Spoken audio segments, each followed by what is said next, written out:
Hello, people. So today I am celebrating breaking 200 subscribers on my channel. So thank you all for that. And I am going to celebrate by answering perhaps the burning question that you might have since coming to my channel. What the crap is a Grobeman? So this is the true origin story of how I got my YouTube name, what inspired the character design, and what the name might actually mean. It's going to be a little bit funny, a little bit interesting here. So, true story about how I got my name is actually simple and funny. So I was at this party with some high school friends way back. I'm not sure if I was still in high school or if it was after high school, just after, but one of my friends, the day after the party, we stayed over at the host's place, and one of my friends was really hungover and started curling up in this orange blanket and calling himself a grobe. And I think he got the name from like the side of a truck or something. And he was in an orange blanket, and I think it might have said like Orange Grobe somewhere or something. So he was saying he was a grobe from Orangeville, and that's actually where I got the name Grobe. It was years later actually that I was signing up for YouTube, and I needed a name, and I wanted it to be a unique name. I didn't want to like stick in a bunch of numbers or something. This was 2006, so I mean it's a long time ago now, but YouTube had been around for a while. I wanted a unique name, so I took Grobe from him, and I added Man, and I called myself Grobeman.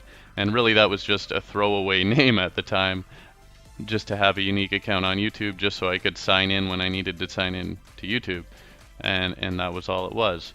Um, but then when I came back to YouTube and decided to turn this into a channel, you know, I already had a channel name. I figured I might as well use that and create this character around it. So I decided to create kind of a mysterious character. It was actually inspired originally by Dr. Gildo or Dr. Guido on the old Tecmo World Wrestling game for the NES, the original Nintendo. I used to go by Dr. Gildo, Dr. Guido. I'm not even sure how it's supposed to be said.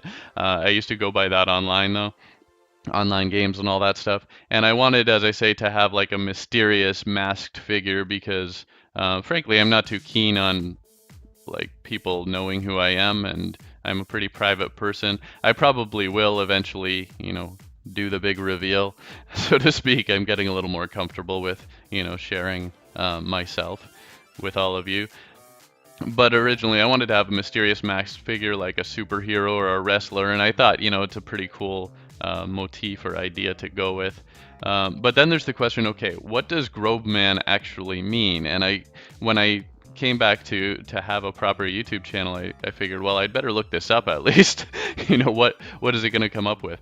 And I have the distinct impression, and I had this actually even before that, that my friend might have mistakenly read the German letter Esset, if I'm saying that wrong, or Scharf's S, which is a short S. It looks like a capital B, but it's actually a small letter that represents a sharp S. It's also often written in English and sometimes otherwise as two S's.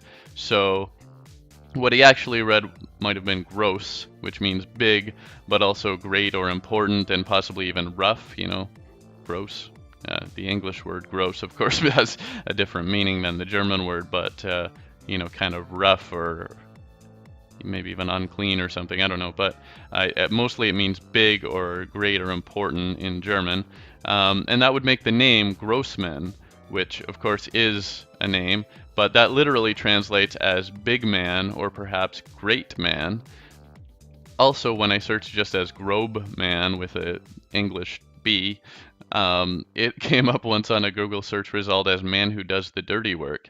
So it's also used for legends such as Slender Man. There's this kind of meme about Slender Man that comes from this German Der Großmann, or the tall man. But that's the whole thing. I mean, it's kind of mysterious, it's kind of interesting, so that goes with what I was going for. Now, both forms, Grobeman and Grossman, are also a last name. I think Grobeman, as I use it, is as a last name in North America.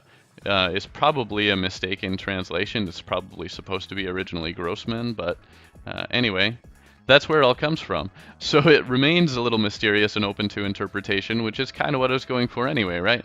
So you can take your own translation or version of what you want to have it mean. Big man, great man, or the tall man, the scary figure who used to take children away in the night. Um, well, that's not really me. I'm just a pretty easygoing guy actually, but maybe I have a mysterious dark side. Probably not.